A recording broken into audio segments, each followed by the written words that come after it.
Hi, this is my teaching presentation on 7-5 current flow in a good conductor.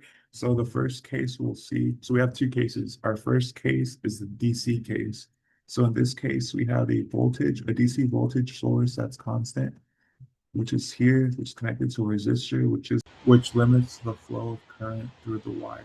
So now, uh, this current, when it flows through this piece of wire, it's a DC source, so we're going to get a uniformly distributed uh, current density across the cross section. So if we have like a cross section, this is the cross section. The magnitude direction would be the same here, here, everywhere. Everywhere will have the same current density. So now here, uh, we have a AC sinusoidal voltage source, which is time varying, and then it's connected to a resistor, which limits the flow of current through the wire. So, because this is AC, we're going to see a higher current density near the outer edges of the wire. And as we go in deeper into the wire, we're going to see an exponentially decreasing current density. And the current density will be the greatest near the edges of the wire. And moreover, uh, in a perfect conductor at really high frequencies, this current density will be flowing on the surface of the wire, but only in the perfect conductor and very high frequencies. Okay, so now we're going to be focusing on this AC case. So we're going to focus on this block, and this block will be AC. This will only be true for AC conditions at high frequencies. Okay, so here we're going to find out why this J naught decreases as we go deeper into the conducting solid. So there's a conducting solid here. Um, it's finite in the X and Y and infinite in the Z, positive Z direction. Now, this orange here, say that there's a there's a perfect dielectric connected to this orange.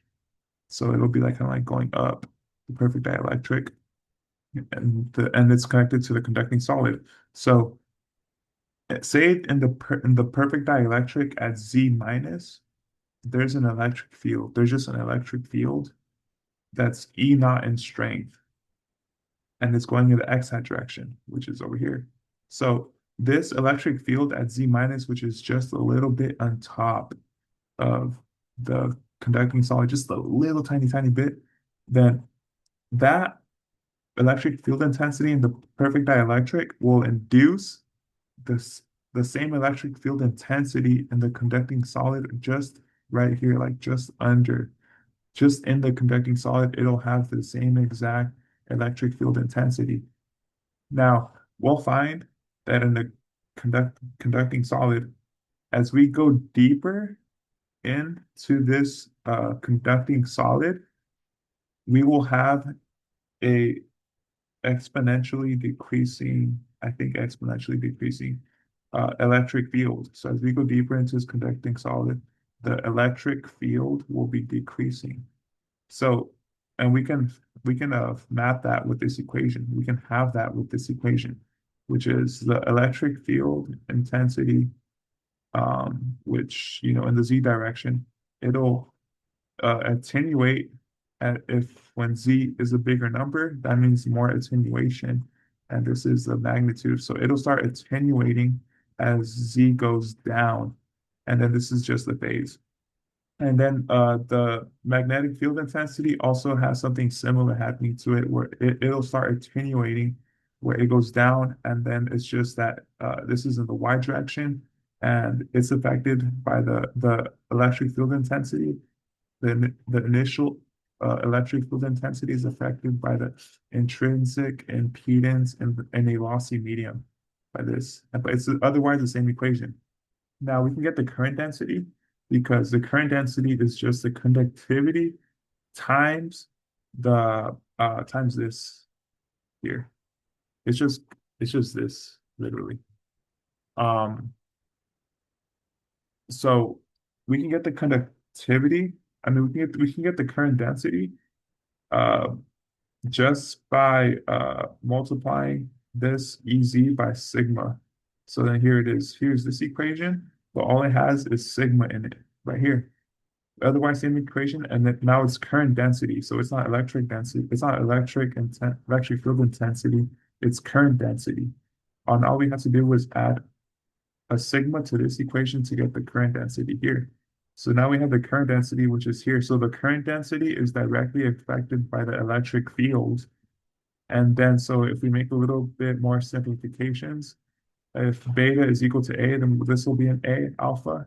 So we have alphas, we can factor them out, and then we can replace them by 1 over skin depth. So here is the alpha factor out and convert it into 1 over skin depth to get this simplified equation of the current density phasor.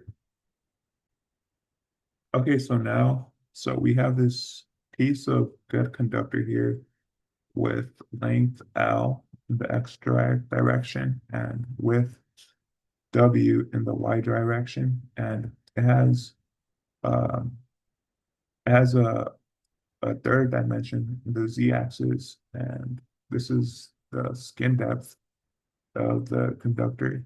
And as you can see, there's the current density magnitude here, just hitting the good conductor. And so when there's current density hitting the good conductor, we'll get current flowing through the conductor. So there's current flowing through the y-axis, just like that, flowing through the y-axis. Um, and so the current that we'll see is described by this equation. The phasor of I, the current, is equal to the width times the integral from 0 to infinity of the phasor of the current density in the x direction, z times dz. So jxz uh, has units of amps per meter squared. The integral has meters of m or meters. The width has units of meters. So we get this has units of amps, which is the current. All this is saying is the current that is going through this conductor. It just describes the current. And so here is just an expanded form. We take the JXZ and we just expand the current density in the x direction phasor form. So we use this equation and we just plug it in here. We just plug it in and then we just get this. So it's the exact same. And so when you take the integral from 0 to infinity, that can be described by this equation, the J naught, or the current density times the width times the skin depth, all over 1 plus J. And this equation is pretty good. So if the good conductor has a skin depth of 3, um, what's it called? If the skin conductor has a skin depth, I mean, if the conductor has a skin depth of 3, there'll be a percent error of 5% if you use this equation, because this equation assumes that it has infinite depth, but that's not the case. But say you have 3 skin depths at a high frequency, the error percentage will be 5%. If there's 5 skin depths at a high frequency, the error percentage will be 1%. So then, so also in these conditions, we can describe the surface, the voltage, the phasor form of the voltage, which is equal to the magnitude of the electric field intensity times the length. And this can be extended or expanded to the magnitude of the current density divided by the conductivity all times the length. And so if you can see, so the current density is here and the conductivity of the material. So so if the conductivity goes lower, then we're gonna have a higher voltage. So like less conductivity is kind of like more resistance. That means more voltage across L, like across here and here, because all this will be super high resistance. So if this goes lower, we'll have high voltage. High voltage. If it goes higher, if the conductivity goes higher, we'll have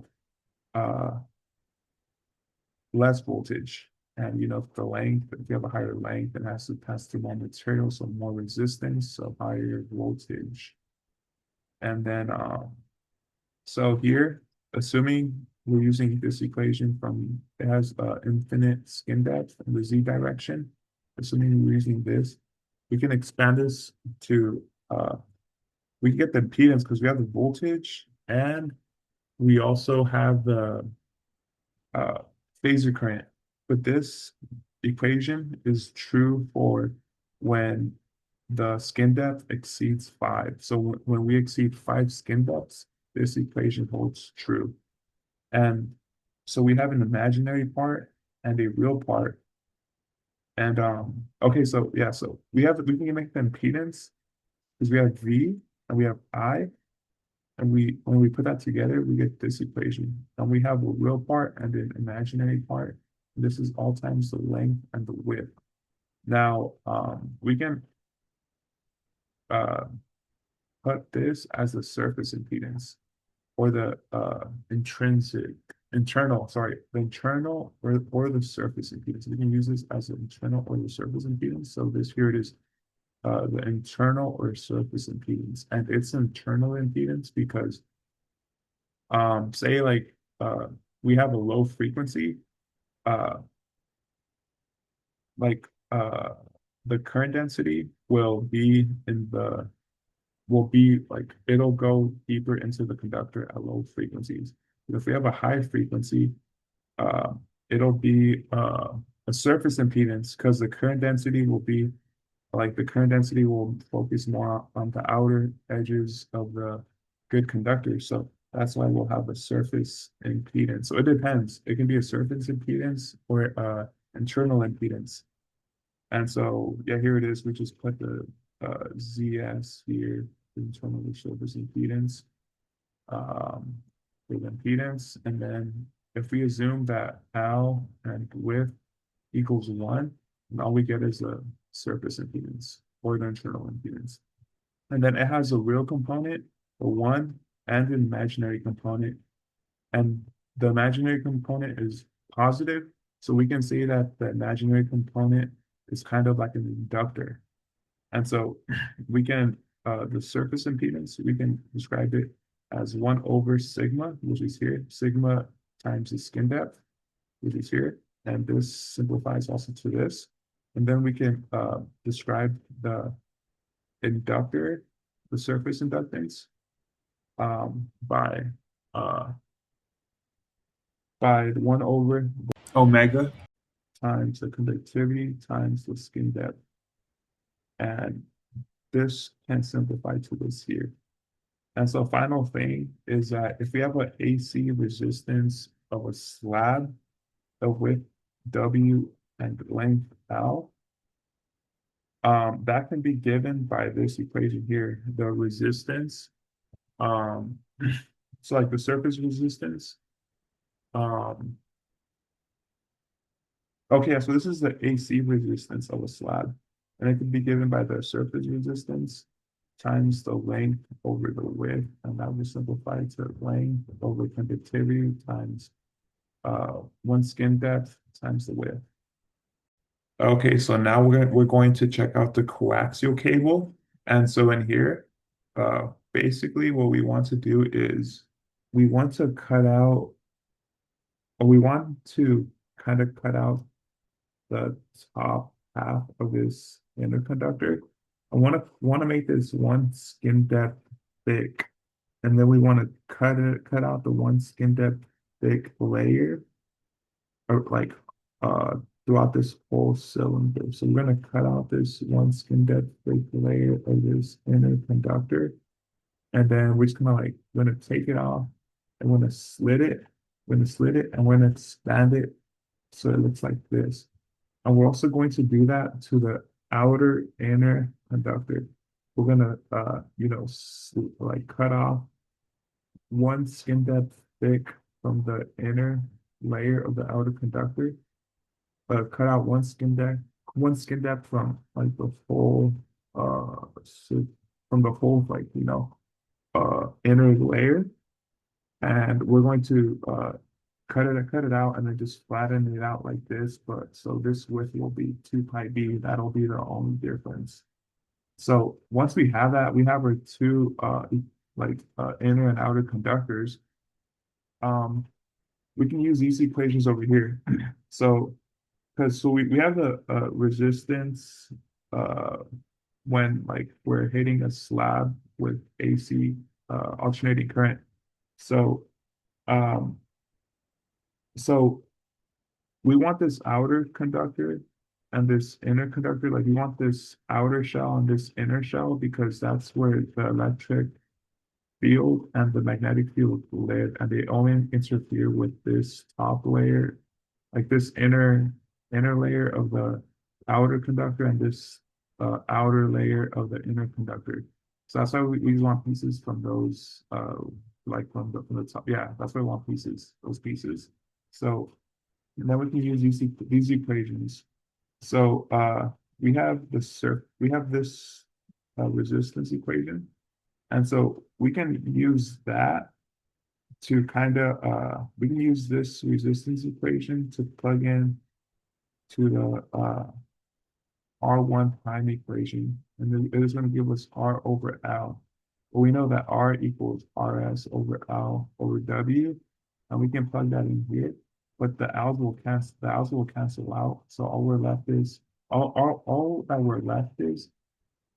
we're left with is RS over W, and W extends to 2 pi A for the inner conductor because that's the width, and this wants the width. So we ultimately get R1 prime equals RS over 2 pi A. And then for R2 prime, it's the same thing. Same algebra. All we do is now the width is 2 pi B. So here we put a 2 pi B. And so now that we have the resistance for the inner conductor and the outer conductor with respect to the skin depth, uh, we can put it into an equation to get the total resistance. And it ends up being R prime equals R1 prime plus R2 prime equals the surface resistance over 2 pi times 1 over A plus 1 over B ohms per meter.